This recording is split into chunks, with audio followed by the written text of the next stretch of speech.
আসসালামু আলাইকুম। আমি মমিনুর রহমান। আজকে আমরা আলোচনা করব নবম দশম শ্রেণীর দ্বিতীয় অধ্যায় সেট এবং ফাংশন নিয়ে। দেখো, শুরুতেই আমরা সেট সম্পর্কে কিছু গুরুত্বপূর্ণ তথ্য জেনে নিই। সেট কাকে বলে? দেখো, সেট মানে হচ্ছে তোমার বাস্তব বা চিন্তা জগতের সুনির্দিষ্ট একটা সংগ্রহ। তো বাস্তব বা চিন্তা জগতের সুনির্দিষ্ট সংগ্রহকে আমরা কি বলবো? তোমার সেট বলবো। দেখো, যেমন মনে করো তোমার সেটা আহ চামচের সেট হইতে পারে, যেমন 6টা হইলে আমরা এক সেট বলি, বা তোমার জার্সির সেট হইতে পারে, যে তোমার 12টা হইলে এক সেট হয়, এরকম একটা সুনির্দিষ্ট সংগ্রহ। এখন সেট তোমার প্রকাশ করি কিভাবে? দেখো, সেটকে প্রকাশ করতে পারি আমরা বড় হাতের এ বি সি, এগুলা অক্ষর দ্বারা প্রকাশ করা হয়, এবং আমরা সেটকে লিখি হচ্ছে তোমার সেকেন্ড ব্র্যাকেট দ্বারা। সেটকে কি লিখে প্রকাশ করা হয়? সেকেন্ড ব্র্যাকেট দ্বারা লিখে সেটকে আমরা প্রকাশ করে থাকি। তারপর দেখো, এখানে আমরা সেটের মধ্যে তোমার ধরো একটা সেট আমরা বললাম, ধরো 5, 6 এবং 7, এরকম যদি আমরা বলি, তাহলে এখানে এই যে 5, 6, 7 যে আমরা লিখলাম, এখানে 5, 6, 7 হচ্ছে এ সেটের উপাদান। এবং এই উপাদান প্রকাশ করতে গেলে আমরা এভাবে লিখি, যেমন ধরো 5 হচ্ছে এ সেটের একটা উপাদান, তাহলে আমরা লিখবো 5 বিলংস টু এ। এটাকে বলা হয় হচ্ছে তোমার বিলংস টু মানে হচ্ছে ওর উপাদান। আর যদি ধরো আমরা বললাম যে এখানে ধরো 9, 9 কি আমাদের এখানে উপাদান আছে? বলো, নাই। তাহলে আমরা লিখবো হচ্ছে এখানে নট বিলংস টু। এটাকে বলা হচ্ছে তোমার নট বিলংস টু, অর্থাৎ 9 কিন্তু কি না, এর উপাদান নয়। তারপর এখন দেখো, সেটকে আমরা প্রকাশ করতে পারি কিভাবে? সেটকে আমরা দুই ভাবে প্রকাশ করতে পারি। একটা হচ্ছে তোমার সেট গঠন পদ্ধতিতে, অপরটা হচ্ছে তোমার তালিকা পদ্ধতিতে। তাইলে সেট গঠন বলতে আমরা কি বুঝি? দেখো, সেট গঠন মানে হচ্ছে যেখানে তোমার উপাদানটা কি থাকবে, সরাসরি দেওয়া থাকবে না, কিছু সাধারণ ধর্ম এখানে শুধু শুধু বলা থাকবে, সেক্ষেত্রে সেটাকে আমরা বলবো সেট গঠন। আর তালিকা পদ্ধতি বলতে আমরা কি বুঝি? তালিকা পদ্ধতি মানে হচ্ছে উপাদান সরাসরি দেওয়া থাকবে। তো বিষয়টা কেমন? দেখো, ধরো আমরা একটা সেট নিলাম, ধরো তোমার হচ্ছে যেমন 7, তারপরে হচ্ছে 14, তারপরে হচ্ছে তোমার 21, 28 এই পর্যন্ত এরকম নিলাম। ধরো এটা একটা সেট, যেটা হচ্ছে তোমার এ দ্বারা আমরা প্রকাশ করলাম, এবং এটা হচ্ছে তোমার কি বলো, তালিকা পদ্ধতি, কারণ উপাদান কি আছে তোমার সরাসরি দেওয়া আছে। অন্য ক্ষেত্রে একই সেটকে যদি আমরা সেট গঠনে লিখি, তাহলে কিভাবে লিখবো? দেখো, সেট গঠন বলতে আমরা লিখবো, যেমন মনে করো এক্স যেন, এই দুইটা ফুটার নাম হচ্ছে তোমার আমরা বলি যেন, ঠিক আছে? তো এক্স যেন, এক্স হচ্ছে তোমার 7 এর গুণিতক, মানে 7 করে গুণ করে আমরা বাড়বো, 7 এর গুণিতক, এবং একটু জায়গা শর্ট দিকে আমি নিচে লিখছি, দেখো, এবং এক্স এর মান হচ্ছে তোমার 0 থেকে বড়, কিন্তু সে আবার ধরো 30 থেকে ছোট, এরকম বললো। তো সেক্ষেত্রে আমরা কি করবো? দেখো, 7 এর গুণিতক মানে কি? 7, 14, 21, 28, 35 এরকম। সেখানে আমরা 30 থেকে ছোট মানে কি? আমরা 7, তারপর হচ্ছে 14, 21, 28 এর বেশি নিতে পারি না। তার মানে কিন্তু এখানে এই সেটটা দ্বারা যেটা প্রকাশ করতেছে এটা কিন্তু একই, কিন্তু এখানে উপাদান সরাসরি কি আছে তোমার দেয়া আছে।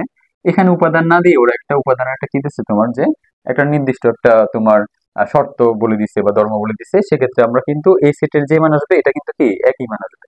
এটা হচ্ছে সেট গঠন, আর এটা হচ্ছে কি তালিকা পদ্ধতি।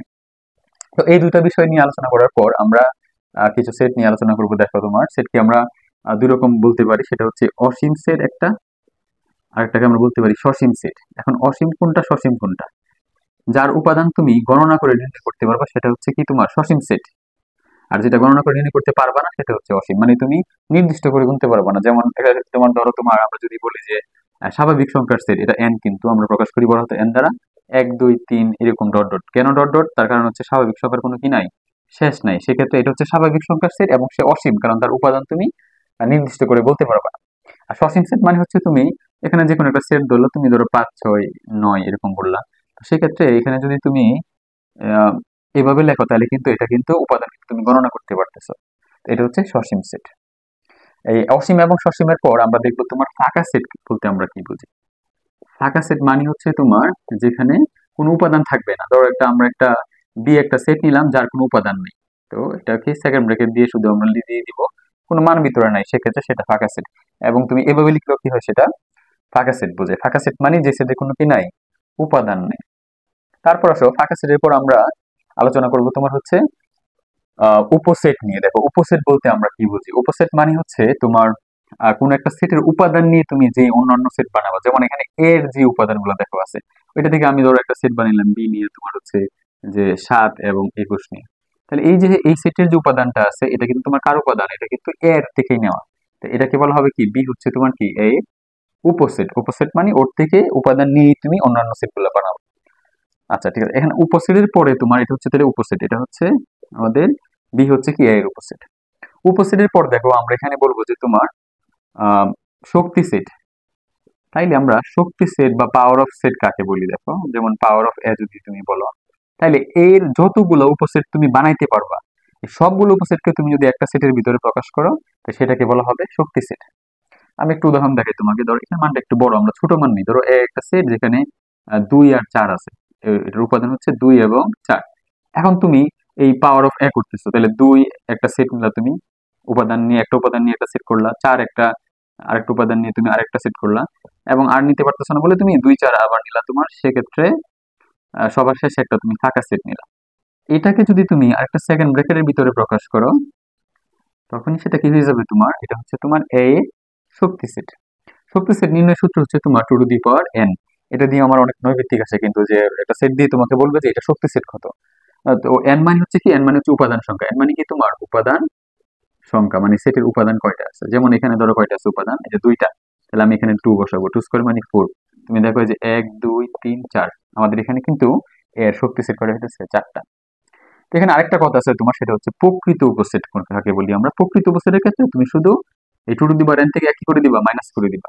কেন, কেন এক মাইনাস করো, দেখো তুমি ওই সেটটা যে তুমি লিখছো ওর উপসেট লিখতে গিয়ে কিন্তু তুমি এই যে এখানে 2 4 কিন্তু আবার লিখছো, সে নিজেই কিন্তু নিজের উপসেট, তো কিন্তু সে তার কি হবে না, প্রকৃত উপসেট হবে না। তাহলে যে কোনো ক্ষেত্রে প্রকৃত উপসেট যদি বলে, আমরা এই যে 2 টু দি পাওয়ার n থেকে 1 কি করে দিব, মাইনাস করে দিব। এটাও আমাদের নৈর্ব্যক্তিকের জন্য অনেক ইম্পর্টেন্ট একটা বিষয় দেখো।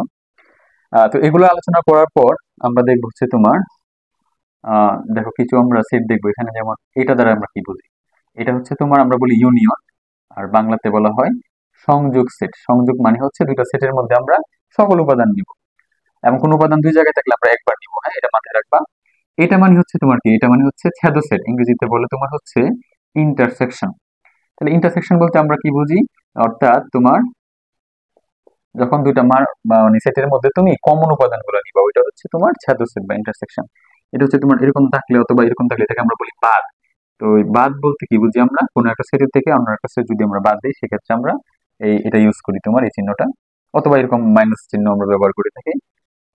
তো এরপরে আমরা আরো কিছু বিশেষ সেট নিয়ে আলোচনা করবো, যেমন তোমার এখানে আছে নিশ্চেদ সেট।